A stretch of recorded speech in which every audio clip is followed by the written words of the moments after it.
Hello, Mustangs. This is Mary Beth Connolly coming to you from the main entrance of our new high school.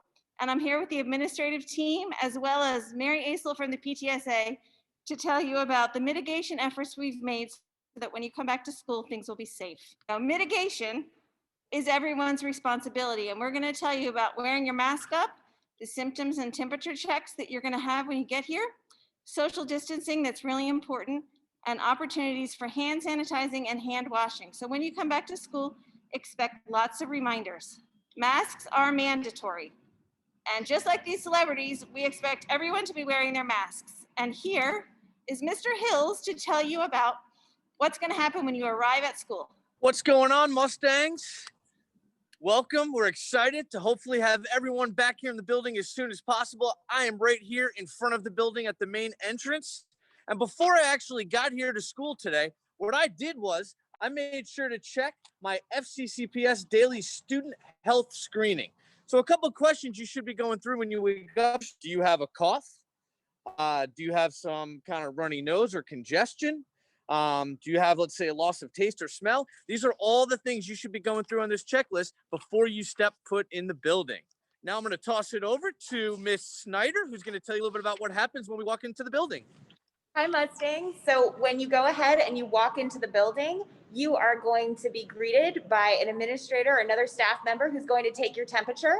And when they take your temperature, if it is below 100.4, you will be able to enter the building and either get breakfast or go to your classroom.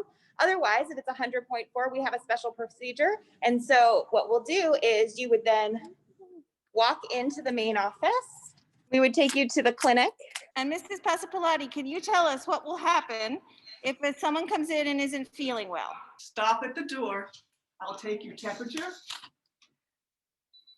If you have any COVID-like symptoms, you will still have to go to the isolation room. If it's over 100.4, you will have to go as well. And you will wait there. You'll be given a student notification form. It's in English, Spanish, Farsi, and Arabic. Waiting parent pickup. Your parents can follow the information in the blue on the form, where the doctor will give you permission to return to school. And now Mr. Spinello in the main office is going to explain to you what happens when you come in late for school. Hi, I'm Mr. Spinello. When you come in for the first time for the day, if you're late, you will come in through the main door. We'll let you in one at a time. And what you'll do is you'll come over to a station that we'll have set up that'll have a hand sanitizer and an iPad and some styluses. What you'll do is sanitize your hands and then get a stylus, and without using your fingers, you will fill out the iPad, replace the stylus, sanitize your hands again, come over to my desk. I will give you a pass, and then you can head to your classes. And now we're going to go to a hand sanitizer station. There are a lot of hand sanitizer stations around the building. And take it away. Hi, Mustangs. This is Mary Aisel from the PTSA. I'm at one of many stations throughout the school. You'll find them in every lounge area, next to the stairs, etc. Remember, using your phone, using your laptop, etc. All after any of those things, it's a great idea to just sanitize your hands. Thanks, Mustangs. And here's Mr. Sorensis to talk about hand washing. Hey Mustangs, how you all doing? I'm going to show you one of our beautiful new bathrooms and the sinks that are accessible to everyone. We have motion sensors so you don't have to touch them. And remember, 20 seconds, that's your key, right? If you're not sure how long that is, baby shark, I'm not going to do the whole thing. But also make sure we dry our hands, throw everything away. It's super important that we wash more than we ever have, and they're accessible everywhere. I'm going to toss it over to Mr. Lau. Hi, Mustangs. Welcome back to school. I'm up on the 5th floor in one of our math classrooms here, and I'm going to hold this up so that you can see that where our desks are set up and what the room looks like. I'm sitting at a desk, and we're going to have these arranged for you so that you are 6 feet apart from another student in class learning. And when we're finished learning in class, the desks where you're sitting are going to be sanitized. So we just wanted to show you that procedure. Each room will have spray bottles. We'll be spraying down your desks.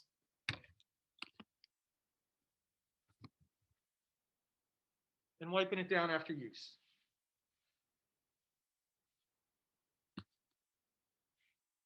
All right, back to you, Ms. Connolly. We've had some people ask questions about what happens when they're hungry during school. So here's Mrs. Aisel to talk about snack time. Hey Mustangs, if you have get hungry during school and at a designated time, there are opportunities to have a snack. So I have my Cheez-Its. We will look for places like this that are designated as snack spots. You will come into the room, get a distance from anybody else, and have your snack. After you're finished snacking, be sure to mask back up, and we'll have cleaning supplies so that you can wipe down where you were snacking, and trash cans in the room so you can throw everything out, creating a safe space for the next student in. Hey Mustangs, I'm here outside of one of the bathrooms on the 5th floor. We've got our new water fountains. These water bottle fillers, which you should be familiar with, are located all over the building. So we encourage you to bring a water bottle to school. It's gonna be a lot safer for just you drinking water rather than sharing water fountains. So as you can see, they're all set up. Just put your water bottle under it. Once you got enough to get you through, off we go. I'm in a science classroom right now where you're also going to social distance. You can see we have so much space. I'm walking through here, so you guys are going to stay 6 feet apart at all times, including when we get out, which unlike the old Mason, we don't have leaky ceilings and we don't have 3-foot hallways. We have giant hallways. So we want to make sure that we are using these and staying socially distanced at all times. It is going to be so important that you take this on and you become the enforcers in the school. So we are in the cafeteria, and you will be able to pick up breakfast. Is available for any student to come to get in the morning. And we just ask that students remain socially distanced and only eat in the cafeteria for 15 minutes at the maximum, and then leave prior to reaching that 15 minutes. We also ask that our students remain in the cafeteria area. So I'm going to turn my camera so you guys can see. So the cafeteria area, as you can see, is really large, and we'd like for students to just remain in this area when they're eating breakfast. As for lunch, we thought long and hard about how best to support you all for lunch, because we recognize that you want time to hang out with your friends and to just relax. And so we have 4 different lunch periods that will take place, and you will be grouped in that lunch period. And we ask that all students, so in these tables right here in front of me, these will be 2-seat tables. And then we have other seating arrangements that allow for a few others to sit, but we also require that you still remain 6 feet apart when you're eating. We also ask that when you do eat, that you immediately pull up your mask after you've finished eating or drinking. And then when you leave between lunches, the tables will be sanitized. But we also ask that if you choose, you're also welcome to sanitize the tables yourself or your chairs as well before leaving the cafeteria.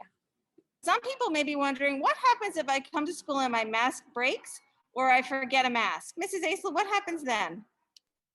Hey Mustangs, if you've had a problem with your mask, if you've forgotten it, if the strap broke, etc., we do have a selection of masks at various points. There's at least something on each floor. The front office has them, the front security desk has them, and there will be designated spots. All teachers will have some supply of masks. But please, please remember what you've heard over and over. This is not wearing your mask correctly. This is not wearing your mask correctly. This is not wearing your mask correctly. We need to have your nose covered to your chin and tight on the sides. If we all work together, we'll have a great time being back in school. Thanks, Mrs. Aisel. And Mr. Hills is here, and he's going to tell us about the COVID mitigation team that's going to be keeping an eye on all safety issues in the school. Thanks so much, Ms. Connolly. And yes, as Ms. Aisel just mentioned, we want to make sure that they're wearing their masks the right way. We do have a COVID mitigation team. That's going to be some of your fellow administrators. Also, it's going to include some of our other staff members. And what we're going to be doing is just taking a walk around the building, going into classrooms, making sure that students are following those protocols, everything we've gone over with you today. I'm actually in this large cafeteria where you just saw Ms. Snyder. I'm on the other room. So when we think about having, let's say, 80 to 100 students in the cafeteria, you might see members of this team come in and do some sporadic checks to make sure that everyone's following. Once again, this is a team effort. It's a collective responsibility that we have to make sure that we can be in this building the rest of this year. And that's what we all want, Mustangs. Back to you, Ms. Connolly. Mustangs, thanks for watching this video. We hope it answered a lot of your questions about the safety of the school upon our return.